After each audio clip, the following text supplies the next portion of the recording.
어찌됐든 바닥을 찍고 계단식으로 이제 실적이 좀 회복될 수 있다라고 생각을 하고 있거든요. 그렇게 봤을 때는 저는 하반기만 딱 잘라서 보면은 이제 노랜딩에 가까울 수도 있다. 저는 올해는 무조건 개별주. 왜냐면은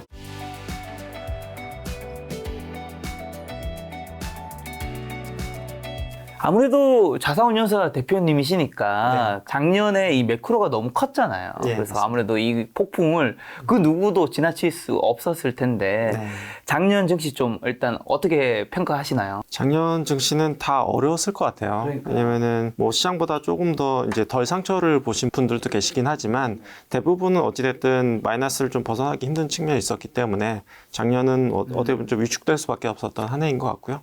다만 이제 올해 초를 바닥으로 해가지고 이제 시장이 좀 빠르게 조금 안정세를 찾아가고 있어서 다시 한번 좀 희망을 얻게 되고, 그리고 또 뭐 또 한 가지 마지막으로 말씀드리면은 확실히 이제 지수의 저점은 아무도 예측하기 어렵거나 정말 맞추기 어렵구나. 그리고 지수 저점에는 항상 비관론이 정말 약간 팽배했을 때 그리고 아무것도 보이지 않을 때 확실히 주가는 저점을 형성한다. 이런 부분을 돌아보면 다시 작년 11월이 저점이었었나요? 네, 11월부터 올해 1월 초까지 이제 지수가 좀 안 좋았었고, 그 작년 11월, 12월에 한창 안 좋은 유튜브의 썸네일들이 좀 늘 가득 찼던 것 같긴 해요. 그래서 작년 같은 경우에는 뭐 이제 뭐 저뿐만 아니라 어떤 패널이나 이제 주식 이제 기사가 됐든 이제 조금이라도 이제 긍정적인 코멘트가 나가면 이제 엄청난 이제 악성 댓글들이 좀 많이 남았던 부분이 있고요. 반면에 이제 그런 것들을 보면서 저는 반대의 생각도 들었던 것 같아요. 그러니까 확실히 좀 바닥을 찍어가는 느낌이 있구나. 뭐 이런 느낌이 든 것 같아요. 요런 가벼운 질문 하나만 더 드리면 요즘에는 이제 주식 투자라는 게 사실 유튜브랑 떨어질래 떨어질 수 없는 약간의 관계가 좀 맺어졌잖아요. 많은 분들 유튜브를 보면서 공부도 하시니까.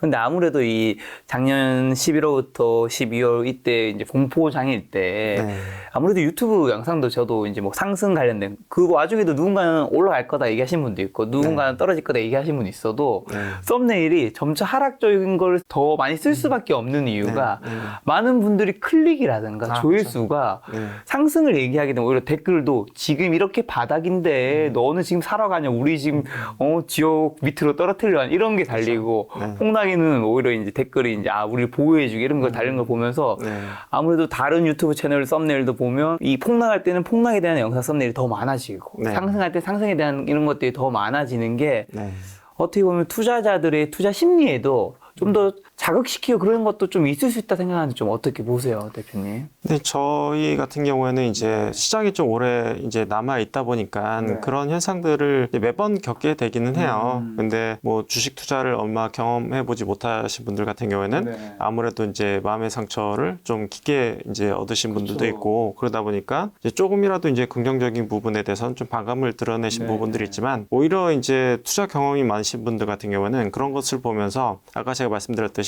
오히려 바닥을 찍어가는 게 아니야라고 느낄 수 있는 부분들이 그런 것들을 어떻게 보면 좀 역기능이기도 하면서도 이제 순기능으로 볼 수 있는 부분이 있는 것 같아요. 본인이 좀 역으로 생각해야 되는 해석하고 또 역으로 생각을 하고 이런 부분들이 계속해서 이제 훈련이 돼야 되지 않나 싶고요.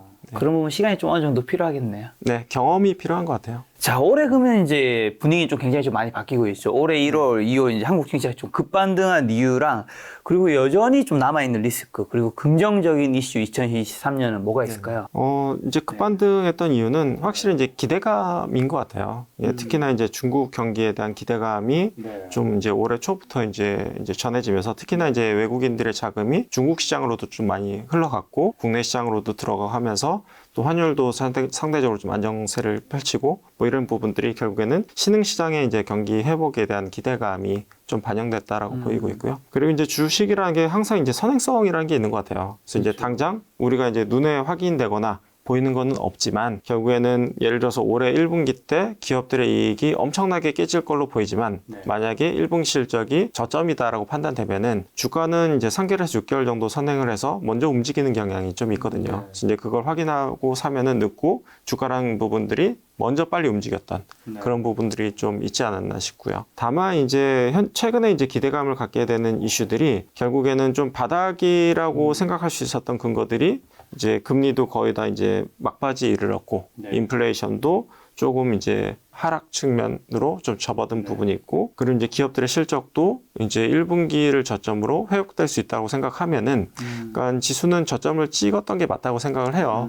다만 뭐 방금 말씀 주신 리스크적인 측면에서 말씀드리면은 주가가 이제 먼저 올랐기 때문에 뭐 이런 것들을 경기 회복이라든지 실적이라든지 이런 것들을 확인하면서 가는 과정이 또 필요하기 때문에 뭐 지수는 단기적으로는 뭐 좀 조정을 받을 수도 있고 뭐 오를 수도 있고 이런 부분들은 이제 양쪽으로 다 열어둬야 된다고 생각은 하고 있고요. 그리고 이제 가장 중요한 거는 결국엔 작년부터 이제 크게 짓눌렸던 인플레이션이 지금은 이제 원자재 가격이 많이 떨어지면서 굉장히 많이 완화된 상태이지만 뭐 만약에 이게 다시 오른다고 하면은 다시 한번 뭐 불안감을 자극할 수 있는 부분은 여전히 존재는 한다. 이렇게 말씀드릴 수 있을 것 같아요.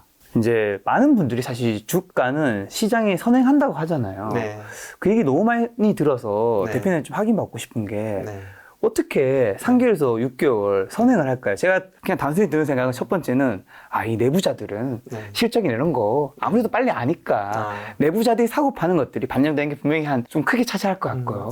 또 나머지 반은 이 시장에 정말 민감한 전문 투자자분들은 돈의 흐름을 기똥차게 알 테니까 그런 걸 미리 하다 보니까 그 외에는 사실 잘 안 떠오르는데 이게 맞는지도 궁금하고 그 외에 뭐가 있는지도 궁금하고요. 근데 장기적으로 봤을 때는 기업의 주가라는 거는 기업의 실적에 수렴한다라고 보이거든요. 근데 이제 실적이라는 부분이 약간 저희가 후행적으로 확인할 수 있는 부분이 있어요. 예를 들어서 뭐 1분기 3월까지 실적은 뭐 4월 중순이 돼야지 확인이 가능하다든지 이런 이제 시차가 존재하는데요. 근데 이제 업황이라는 부분은 예를 들어서 반도체라고 하면은 반도체과 관련된 여러 가지 이 팩터 중에서 가장 중요한 팩터가 될 수 있는 거는 결국에는 이제 반도체 가격. 만약에 뭐 1분기 실적이 엄청나게 안 좋을 걸로 보이지만 반도체 가격이 먼저 예를 들어서 반등을 했다라고 하면 이제 주가가 움직일 수밖에 없는 부분이 있고요. 또 한 가지는 최악의 관점에서 바라봤을 때는 예를 들어서 1분기 때 재고가 엄청나게 높은 수준이긴 하지만 뭐 예를 들어서 2월 들어서 이제 업계 재고 수준을 확인을 했더니 재고가 고점 찍고 떨어진 부분들이 확인되기 시작을 했다라고 하면은 뭐 실적이 더 좋아지기 전에 주가는 먼저 반등하는 게 맞거든요. 그래서 이제 주가를 보고 이제 실적을 본다고 하더라도 이제 어떤 게 선행 지표인지를 좀 더 확인을 해봐야 될 것 같고요. 그 선행 지표에 따라서 주가가 움직이기 때문에 우리가 확인할 수 있는 이제 눈으로 정말 확인할 수 있는 실적이란 게 나왔을 때는 사실 좀 너무 늦은 시점이 될 수 있고요. 그런 선행 지표에 따라서 주가가 먼저 움직이고 이제 주가도 선행적으로 움직인다 이렇게 볼 수 있을 것 같아요. 제가 말씀드린 부분은 너무 소수의 비중이고 너무 뭔가 어둠의 이야기였군요.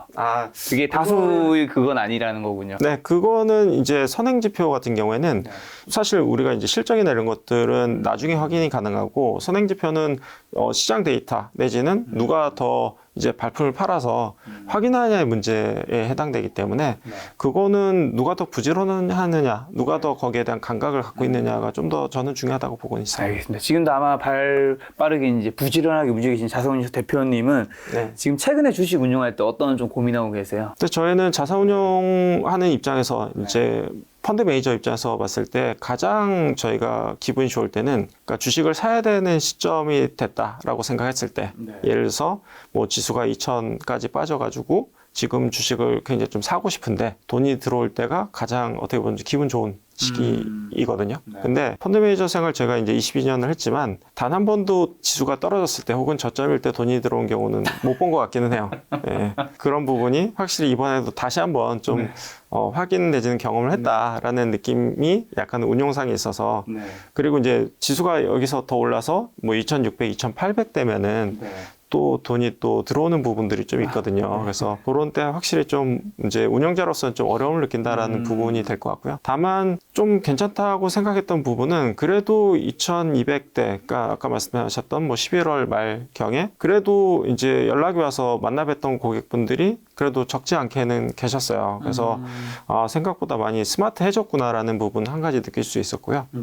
반대 관점에서 한 가지 또 말씀드리면은 그 상담하셨던 고객분들 중에 사실 절반 이상은 가입을 안 하셨어요. 왜냐면은 저랑 이제 상담할 때는 그래 이런 때 투자해야지라고 공감을 하고 많이 가주셨는데 지수가 예를 들어서 2200이 만약에 최저점이라고 하면은 뭐 2240, 2200, 뭐 2300 이렇게 되면은 고객분들이 또 흔들리세요. 그러니까 내가 이제 저점을 보고 저점에 가입하고 싶은 마음이 들다 보니까 다시 떨어져서 2,200 되면 다시 살게요. 이런 분들이 이제 절반 정도 되고요. 또 절반 정도 분들은 이제 집에 가서 뉴스를 보다 보니 유튜브를 보다 보니 막 부정적인 뉴스들이 막 계속 나오는 거죠. 띠롱 떠뜨는 거죠, 뭐가. 그러다 보니까 아닌 것 같아.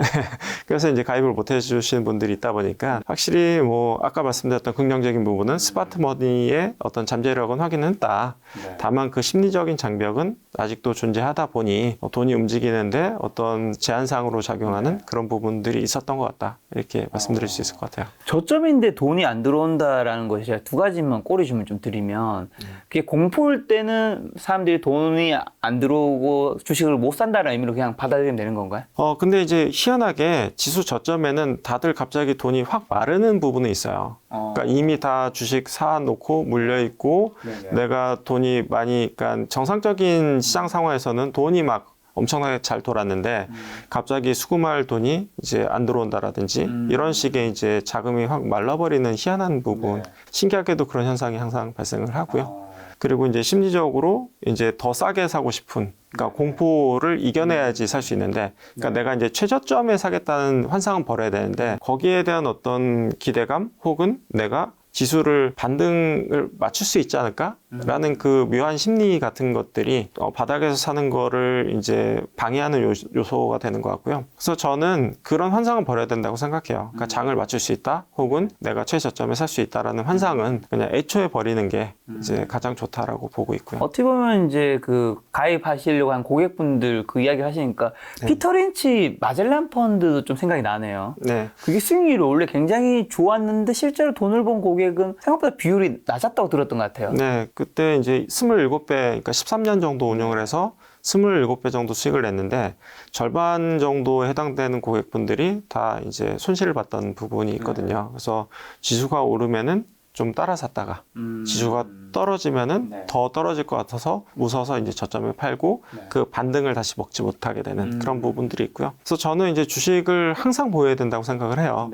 다만 이제 비중 조절은 필요하다라고 생각을 하지만 항상 보유에 대한 이유는, 그러니까 지수가 이제 하락하는 거를 맞출 수는 없지만 상승하는 것도 맞출 수가 없다. 그래서 하락도 맞출 수 없고 상승한 것도 그 최저점, 최고점을 맞출 수 없기 때문에 항상 보유해야 된다라고 생각을 하거든요. 근데 이제 그거를 맞추려고 하다 보니까 대부분의 고객분들은 오히려 역선택을 하게 된 거죠. 이제 고점에 사서 이제 저점에 파는 행동들을 계속해서 이제 반복하게 되는 그런 현상은 있는 것 그럼 같아요. 그걸 맞출 수 없다면 네. 어쨌든 개인분들이 대표님 같은 자산운용사 같은 좋은 회사에 맡기는 이유는 있잖아요. 네. 대표님 같은 자산운용사는 뭘 잘 맞추는 거죠? 그러니까 이 고점과 저점 못 맞춘다는 건 뭔가 잘하는 영역이 있는 거잖아요. 네. 근데 이제 저희는 종목 피킹을 잘한다고 생각을 하거든요. 그래서 이제 개인분들이 이번에도 다시 한번 확인한 게, 그러니까 우량주라고 많이 들고 계셨지만 그 종목들의 퍼포먼스가, 그러니까 어떻게 보면 굉장히 좀 유명한 종목 내지는 누구나 다 알 법한 종목, 이상한 종목 들고 계셨던 것도 아니에요. 그러니까 그런 종목들을 샀는데 누구나 다 좋다고 했었고, 맞습니다. 근데 이제 주가는 이제 계속해서 떨어졌던 그런 부분들이 있는데, 그 부분은 저는 이제 종목 피킹에 약간의 문제가 있었다라고 보이는 부분이 좀 있는 것 같아가지고요. 결국에는 저희가 추구하는 방향은 시장을 어떻게 보면은 이기고 장기적으로 큰 수익을 얻기 위해서는, 그러니까 시장을 예측하는 게 아니라 그러니까 종목 피킹을 잘 해야지만이 큰 수익을 얻을 수 있다고 생각하거든요. 그래서 거기에 특화되어 있고 계속해서 노력하는 게 자산운용사다라고 저는 생각을 하고 있고요. 오늘 영상 잘 들으시면 여러분 그 종목 힌트라도 아마 발견할 수 있지 않을까 싶고, 한 가지 질문만 더 드리면 위기 때 부자가 더 큰 부자가 된다고 얘기를 하잖아요. 아마 IMF 때, 글로벌 금융위기 때, 코로나 때 부자인 분들이 더 큰 부자가 된 이유는 제 생각에는 뭐 그분들이 투자를 정말 잘하셔서 뭐 텐베거 뭐 이런 것들, 그다음에 현금 비중을 그 전에 미리 위기를 민감하게 탁 캐치하시고 하신 것도 있을 텐데 제 생각에는 위기 때는 어쨌든 대부분의 그분들도 자산이 뭐 주식과 부동산이 많다면 개인보다 훨씬 더 돈을 많이 잃었을 거란 말이죠. 왜냐하면 비중이 크니까. 근데 그분들은 제 생각에는 개인보다 그 근로와 사업이라고 하는 그런 다른 부분에서 현금 유입이 끊임없이 되니까 그분들도 마찬가지 현금이 없을 수 있는데 달달이 계속 현금이 들어오니까 위기 때 현금으로 살 수 있는 게 있지 않을까라는 생각이 드는데 요거에 대해서 저 한번 말씀해 주시면. 근데 말씀하신 분들의 이제 유형도 계시고요. 또 한 가지 유형분들은 좀 극단적인 케이스를 말씀드리면은, 그러니까 개인 투자자들은 그냥 다른 현금 유입 없이 그냥 주식에만 투자하시는 분들이잖아요. 전업 투자자들 같은 경우에는. 근데 이제 전업 투자자 같은 경우에도 이제 큰 부를 이제 이루신 분들은 보면은, 예를 들어서 10억을 만들었다가도 뭐 이런 위기가 오면은 그게 뭐 한 6억이 되기도 하고 뭐 이런 식으로 이제 반복돼서 손실을 보시기도 하거든요. 근데 저는 이제 첫 번째는 자산 배분이 좀 되면 좋겠다라고 생각했던 하는 부분이, 그러니까 내가 이제 10억을 갖고 있으면은 이 위험성을 좀 관리하는 거죠. 10억을 다 항상 가져가는 게 아니라 뭐 평상시에는 좀 안전자산에도 뭐 한 3, 4억 정도 투자해 놓고, 그리고 한 5, 6억 정도는 위험자산에 투자하고, 뭐 이런 이제 자산 배분이 되면은 조금 더 이제 상처를 덜 받을 수 있는 부분이 있고요. 다만 이제 먹을 때 좀 덜 먹을 수 있는 부분이 있겠지만, 그러니까 위험 관리 측면에서, 그리고 좀 고액 자산 운용한다고 하면은 어떤 리스크 관리가 분명히 좀 중요하다라고 생각하는 부분이 있고요. 또 한 가지 부분은 최악이 됐을 때, 위기가 왔을 때, 그러니까 패닉에 빠지지 않는 게 되게 중요한 것 같아요. 예를 들어서 내가 뭐 100억이 있었는데 갑자기 40억이 됐다라고 하면은 보통 사람들은 패닉에 빠질 수밖에 없을 것 같아요. 예, 근데 이제 전업 투자자 중에서도 성공하신 분들 보면은 그때 절대로 팔지 않는 것 같아요. 그 바닥에서 팔지 않는다는 거. 거기에 대한 용기가 있어야지만이 다시 그 100억이 40억이 됐을 때 60억, 80억, 100억으로 회복할 수 있는 부분은 그런 어떤 바닥에서 팔지 않을 수 있는 용기가 필요한데, 대부분은 자포자기하게 되는 경우도 좀 많은 것 같아요. 예. 아무래도 그 정도 금액까지 떨어지면 네, 아마 온금 생각도 날 거고요. 그렇죠. 굉장한 뭐 상대적인 박탈감은 좀 크게 느낄 수 있지만, 다시 한번 리뉴얼하고 내가 이제 확신 있는 종목들 꽉 들고 가고 이 국면에서 빠르게 반등할 수 있는 거, 그리고 좋은 것들을 솎아내고 걸러내고 다시 한번 리밸런싱 할 수 있는 어떤 용기 내지는 능력은 확실히 좀 중요한 것 같아요. 네, 최근에 또 성장주들의 움직임이 좀 심상치 않은데 좀 어떻게 보고 있어요, 대표님? 성장주들이 확실히 이제 부시가 꺼질 듯 하면서도 계속 살아나고 이런 부분들이 좀 보이는 부분이, 그러니까 성장주들의 이제 흔히 얘기하는 이제 PER이라고 하는 밸류에이션을 보면은 과거에 이제 뭐 굉장히 좀 호황기나 좀 버블이 있었을 때는 보통 PR이 성장주들 같은 경우에는 50에서 60배 정도까지는 가는 것 같아요. 근데 이제 그 이상 가기는 좀 쉽지는 않은 부분이, 이게 뭐 60년, 뭐 80년 이렇게 지나야지 원금 회복이 가능한 정도 수준의 좀 비싼 밸류에이션이긴 하거든요. 근데 이제 이런 그 기업들이, 그러니까 이렇게 이제 금융 위기가 오나 자금 경색이 오거나 이렇게 되면은 PR이 뭐 말도 안 되게 떨어진 수준으로 이제 떨어진 경우도 있어요. 저는 이제 그 수준이 한 15배에서 18배 정도 수준이라고 좀 보고 있거든요. 성장주 같은 경우에는. 그래서 이제 그 밸류에이션이 오면은 그때 당시엔 또 이제 과거에 엄청나게 열광했다가 그때 되면 또 막 리스크 사항들을 막 언급을 해요. 뭐 성장률도 둔화될 될 것 같고, 그때 너무 버블이 있었고 뭐 이런 것들이 이제 반복돼서 이야기가 되는데, 뭐 예를 들어서 뭐 네이버라든지 뭐 카카오라든지 뭐 이제 해외 같은 경우에는 테슬라라든지 뭐 이런 기업들의 주가 수준이 한 60배 정도 갔다가 이제 최근에 이제 작년 말 올해 초까지 했을 때 한 15배 정도까지 떨어졌던 부분들이 좀 있었거든요. 그래서 저는 이제 작년에도 하반기부터 말씀드렸던 부분은 뭐 네이버도 뭐 지금 정도 주가 수준이 괜찮은 것 같다라고 말씀드렸던 부분이 성장주 밸류에이션이 15배, 18배 정도 되면은 사볼 만한 가격이 되는 것 같아요. 그래서 이제 확실히 그때 되면은 주가가 저점을 찍고 반등했던 경험이 있고, 이번에도 보면은 테슬라도 마찬가지로 그 정도 수준의 이제 밸류에이션이 되니까 이제 주가가 좀 반등했던. 테슬라가 한 20배까지 떨어졌었나요? 15배, 18배 정도까지 떨어졌었죠. 그래서 그 정도 수준이면 확실히 성장주 다시 한번 볼만하다. 왜냐면 이제 그 성장이 이제 기대치보다 좀 못한 부분이지 성장이 완전히 훼손되거나 꺾인 부분은 아니거든요. 근데 거기에 대한 밸류를 너무 많이 이제 과거에 비해서 꺾다 보니까 이제 많이 떨어졌지만, 그 정도 수준이면은 저는 합리적인 가격이라고 생각이 되는 부분이 있기 때문에 성장주들이 어떤 부시를 다시 키울 수 있는 밸류에이션이 그 정도 수준이 아닐까라고 생각을 하고 있고요. 그리고 이제 성장주들 최근에 이제 반등을 보면서 또 한 가지 느꼈던 부분은, 확실히 성장주를 이제 그 숏하는 부분, 공매도 하는 부분은 확실히 쉽진 않다 이렇게 보이는 부분이 있는 것 같아요. 특히나 이제 최근에 이제 2차 전지 같은 경우에도 이제 작년까지 엄청나게 올랐다가 전기차 좀 덜 팔린다고 하면서 주가 좀 쭉 빠졌던 부분이 있었는데, 최근에 또 이제 뭐 대규모 수주 소식이 들리면서 반등하는 것들을 보면은 확실히 뭐 안 살 수는 있어도 이거를 이제 공매도까지 하는 거는 확실히 위험할 수 있겠구나, 이런 부분 다시 한번 느끼게 된 것 같아요. 사실 지금까지 이제 소프트 랜딩 혹은 이제 하드 랜딩 가능성이 이제 주로 많이 논의됐었지만, 최근에 고용지표가 1월 달에 뭐 50만 자리가 넘게 굉장히 놀랍게도 높게 나와서 올가에서 이제 노 랜딩 시나리오 뭐 이런 게 나오고 있다고요. 어떤 얘기인가요? 이제 하드 랜딩 같은 경우는 이제 작년 초까지만 해도 올해 초까지만 해도 이제 침체라고 하는 부분은 그냥 기정사실로 받아들였던 것 같아요. 네. 다만 이제 이게 하드 랜딩이냐, 그러니까 경착륙이냐, 뭐 소프트 랜딩이냐, 뭐 이렇게 해서 이제 빠르게 경기가 침체되냐, 아니면 좀 서서히 빠지냐, 뭐 이런 정도의 차이가 있었지. 경기 침체는 이제 어떻게 보면 좀 명백하게 명문화됐던 부분이 있었는데, 네. 이제 노랜딩 같은 경우에는 경기 침체가 없다라는 의미이거든요. 그렇죠. 예, 그래서 요건 좀 약간 아직까지는 소수 의견에 불과하기는 해요. 네. 근데 이제 다만 만약에 이제 지금과 같처럼 인플레이션에 대한 우려가 좀 줄어들고 그리고 중국을 비롯한 신흥국이 좀 경기가 살아나면서 경기에 대해서 좀 부양을 시키게 되면은 결국에는 침체라는 게 없이 좀 마일드하게 좀 지나칠 수 있는 거 아니냐라는 의견들이 좀 많이 최근에 좀 부각이 됐던 부분이 있고요. 네. 뭐 아직까지 소수 의견이긴 하지만 가능성은 있고 기대 섞이게 바라보고는 있어요. 예, 왜냐하면은 증시라는 부분이 가장 좋은 게 엄청나게 뜨거우면 또 거기에 대한 또 부작용이 있을 수 있고 뭐 차가워졌을 경우에도 뭐 그닥 좋지 못한 부분이 있지만 이제 흔히 얘기하는 이제 골디락스 장세라는 부분이 네. 이제 뜨겁지도 않고 차갑지도 네. 않은 장세를 골디락스라고 얘기를 하거든요. 그래서 뭐 단기적으로 끝날 수도 있기는 해요. 근데 이제 다만 이제 중국에 대한 어떤 경기, 중국을 비롯한 신흥국의 경기 회복 가능성은 저는 여전히 높은 상황이라고 보고 있고요.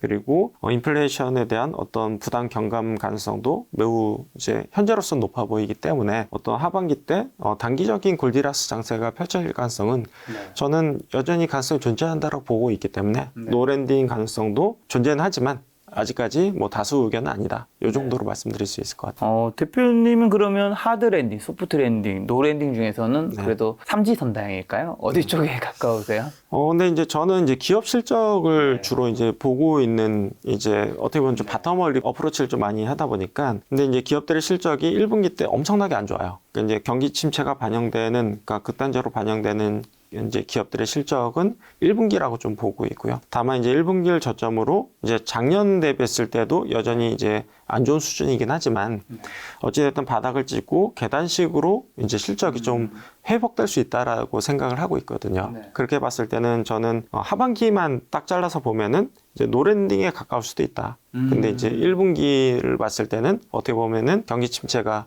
이제 분명하고 확실히 반영되는 시기로 보일 것이다라고 생각이 되고 있고요. 그래서 그게 저는 이제 좀 섞여서 나타날 것 같다라고 말씀드릴 수가 있을 것 같고요. 근데 작년에 사실 굉장히 우리 힘들게 했던 게 이제 금리와 물가였잖아요. 네. 근데 이게 이제 요즘에는 올해는 이제 금리와 물가의 하재성으로 인해서 주가가 흔들리고 하는 거는 거의 없을 것이다. 물가는 이제 파월이 말한 것처럼 디스인플레이션 했고, 네. 그다음에 금리도 더 올라봤자 5%고, 네. 거기서 이제 인하하면 뭐 좋지만 어쨌든 더 이상 위로 올릴 것 같지 않다. 그렇기 때문에 이제는 개별주가 더 중요하고 이제 금리와 뭐 물가는 이제 많이 사라진 것 같다고 하시는데, 네.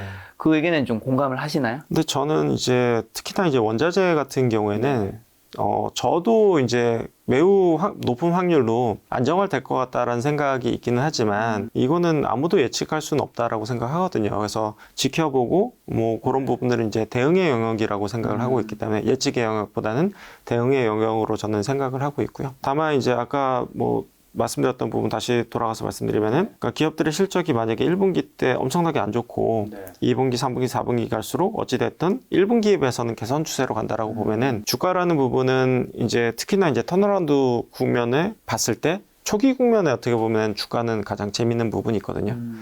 그래서 저는 1분기 때 주가를 이제 괜찮다. 용기 내서 투자해야 된다라고 말씀드렸던 부분이 이제 기업 실적 측면에서 그러니까 최악의 실적은 1분기고 그럼 이제 주가적인 측면에서 봤을 때는 1분기 때 반등이 나올 가능성이 높다. 그래서 이제 주가 반등 측면에서는 1분기 투자 매력이 높다라고 이제 말씀을 드렸었고요. 다만 만약에 제가 예상했던 대로 이제 기업들의 실적이 1분기, 2분기, 3분기, 4분기 계단식으로 만약에 개선된다고 하면 하반기 됐을 때는 기업들의 실적을 눈에 띄게 개선되고 있네라고 확인할 수 있지만 주가는 오히려 상반기 때 턴어라운드 초기 국면에 오히려 더 좋을 수도 있는 부분이 있기 때문에 주가적인 측면에서 봤을 때는 상반기가 오히려 좀 더 강하게 반등이 나오고 하반기는 떨어진다는 의미가 아니라 조금 이제 생각보다 이제 상승의 탄력은 좀 둔화될 가능성이 있다 이렇게 바라보고는 있어요. 그럼 이런 장에서 우리가 이제 지수 시장을 살 수도 있고 아니면 개별주를 살 수 있을 텐데 올해는 좀 어떤 게 더 매력적일까요? 저는 올해는 무조건 개별주. 왜냐하면은 이제 특히나 1월 같은 경우에도 보면은 대형주가 많이 반등을 했어요.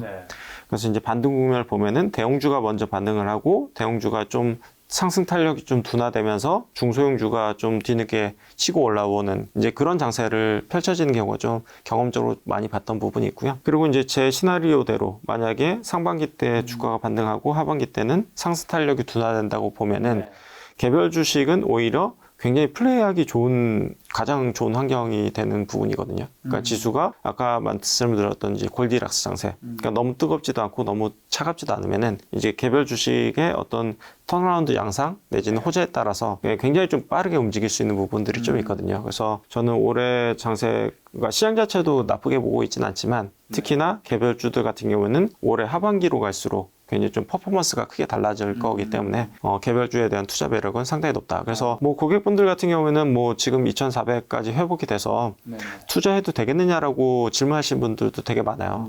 근데 이제 저는 지수는 뭐 한 2,600, 뭐 최대 해봤자 2,800. 왜냐면은 뭐 기업들의 실적이 엄청 좋은 건 아니기 때문에 3,000을 넘어서기에는 펀더멘털이 그렇게까지 엄청나게 훌륭한 상황 아니라고 보고 있거든요. 다만 만약에 뭐 제 시나리오대로 뭐 2,400에서 2,600 정도가 기본적인 레벨이라고 하면 시장에 대한 매력이 엄청 높다고 보기는 어려워요. 다만 개별 주식들은 아직까지 반등 못한 주식들도 많이 있고 그리고 앞으로 하반기로 갈수록 크게 좋아질 수 있는 기업들은 많이 있다 보니 개별 주식에 대한 투자 매력은 많이 높다라고 판단을 하고 있어서 뭐 시장이 뭐 올랐으니까 뭐 무서워요 라기보다는 오히려 개별 주식에 투자할 게 많이 있다고 하면은 오히려 용기 내서 그러니까 시장에 투자하는 게 아니라 개별 주식에 투자하는 거죠.